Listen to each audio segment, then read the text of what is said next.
Fala pessoal, e aí, tudo bem? Como é que vocês estão? Terminando as férias aí, vamos começar aí uma aulinha sobre o período regencial, beleza? Então, vamos ilustrar algumas coisas que nós vamos retomar e aprofundar em aula, tá? Então, primeira coisa, qual é o período regencial? O período regencial ele começa com a abdicação ao trono de Dom Pedro I. Nós comentamos sobre todas as discrepâncias, os conflitos que existiram entre Dom Pedro I e a elite da época, certo? Então esse é um primeiro passo importante. Esse conflito, ou se você quiser, como eu pontuo várias vezes, o afastamento entre a elite e o monarca, as várias rusgas que vão havendo entre eles com o passar dos anos, fazem com que o entendimento entre esses dois polos acabe. E em 31, o Dom Pedro I abdica. O que vai acontecer? Vai haver uma junta que vai governar o país.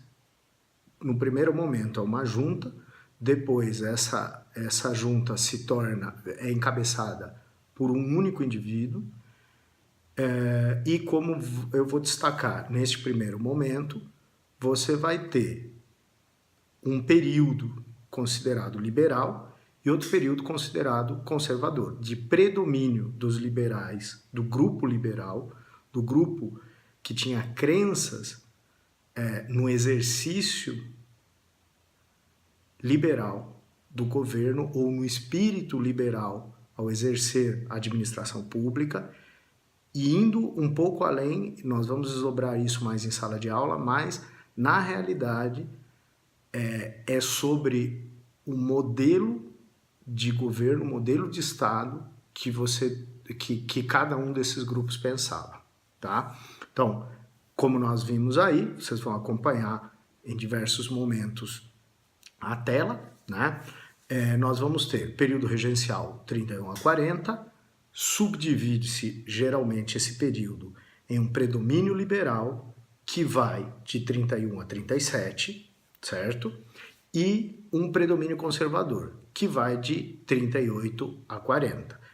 Eu já comentei em sala de aula, muito en passant, mas existe uma diferença de periodização. Alguns lugares dizem que o regresso ele começa em 38 e alguns dizem que ele começa no fim de 37. O motivo eu já falei, depende do que você toma como princípio do regresso conservador. Então, se você toma como o começo do regresso conservador a presidência interina ou o cargo exercido de maneira interina pelo Marquês de Olinda, você vai considerar 37. Ele vai ser eleito, o mesmo regente vai ser eleito a partir de 38 como o regente. Ele vence a eleição para a regência que já estava planejada para 38, ele assume em 37 por conta da renúncia do Feijó, tá? Então, vamos abordar isso com mais calma nas aulas e talvez em outros vídeos. Então, 31, 37 liberal, vamos tomar isso como parâmetro, 38 até 40 conservador, certo? Predomínio conservador. Esse predomínio conservador fica conhecido na historiografia como regresso conservador. Falaremos dele depois, tá? Então, basicamente, quais são as questões que estão envolvidas nesse momento? É uma reorganização do poder que vai ser encabeçada pelas elites, por aquelas elites que estavam descontentes com o tipo de governo, com o exercício do governo Dom Pedro I. Então, nessa reelaboração, essas elites vão dar um outro tom. Não é à toa que o primeiro grupo a exercer esse mandato, vamos dizer assim, ou dizendo de maneira mais coerente, o primeiro grupo a exercer o poder neste momento regencial serão os liberais, que eram aqueles que tinham propostas de mudanças em relação ao governo de Dom Pedro I, muito maiores que os demais grupos, que vão se tornando... A gente tem um espectro político, a gente parte dos liberais, vamos chamar de liberais exaltados, passando pelos liberais moderados, próximos dos conservadores moderados, até chegar aos conservadores exaltados, ou, se você quiser, aos conservadores mais radicais, certo? Então, basicamente, esse é o espectro político simplificado do momento, tá? Então, a princípio eram 3 regentes, a partir de 1834, passa a ser ser conhecido como regência una. Só um nome vai encabeçar essa lista. Em alguns lugares eu já falei, nós vamos ter a regência trina provisória com os seguintes nomes, que está aí na nossa tela.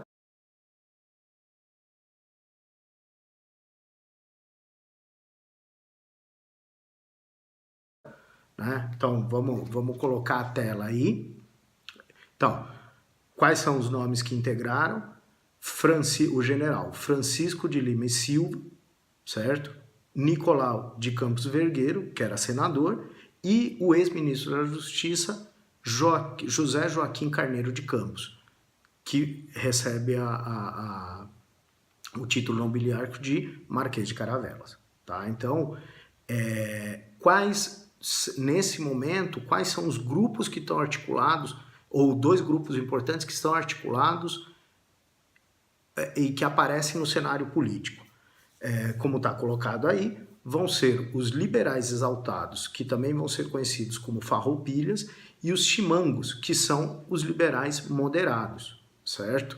Existe toda, de novo, chamo a atenção para vocês, existe toda uma divisão um pouco mais esmiuçada, que trata de que tipo de governo, quais as medidas que cada um desses grupos, o grupo liberal exaltado, moderado e o conservador queriam. Tá? Então vamos lá. Em relação aos liberais exaltados, a gente considera que eles queriam transformações mais radicais, uma autonomia maior para as províncias e, portanto, um tipo de governo mais descentralizado. Tá? Onde é que eles atuaram? Eles atuaram especialmente na imprensa, os exaltados, na imprensa e nas ruas. Ou seja, eles divulgavam as ideias políticas desse momento histórico, trabalhando com a comunicação cotidiana nas ruas e através de alguns jornais, de alguns periódicos, nos quais eles professavam essas crenças políticas, certo? Já os liberais exaltados, os liberais moderados, eles atuavam no parlamento, ou seja, eles já estavam no parlamento no momento, na primeira legislatura de 1826, então essas já eram figuras institucionalizadas no poder, e também na imprensa, dependendo do periódico que você pegar como referência. Tá? Então, na verdade, não é à toa que diversos estudos que enfocam esse período vão trabalhar com jornais, certo? Por quê? Porque na área dos jornais, na área da imprensa, você vai ter um conflito de ideias importantes para a gente reelaborar todo o cenário daquele momento. Tá? Então, quais são as medidas, para a gente já ir se encaminhando para o fim desta aula, quais são as medidas célebres que ficam associadas ao período regencial? Do período liberal, né? Então, dentro do período regencial, a gente tem aquele período até 37 de predomínio dos liberais, e essas medidas vão ser tomadas dentro do período regencial na gestão liberal. Vamos colocar nesses termos. Quais são? São criação da Guarda Nacional, será comentado em sala de aula, porque o Exército ele tinha um caráter muito incipiente naquele momento. Ou seja, o que isso quer dizer? o exército ele ainda estava mal formado no Brasil. E as elites que agora passavam a dirigir o Estado, eles tinham problema em utilizar esse exército mal formado para defender os seus interesses.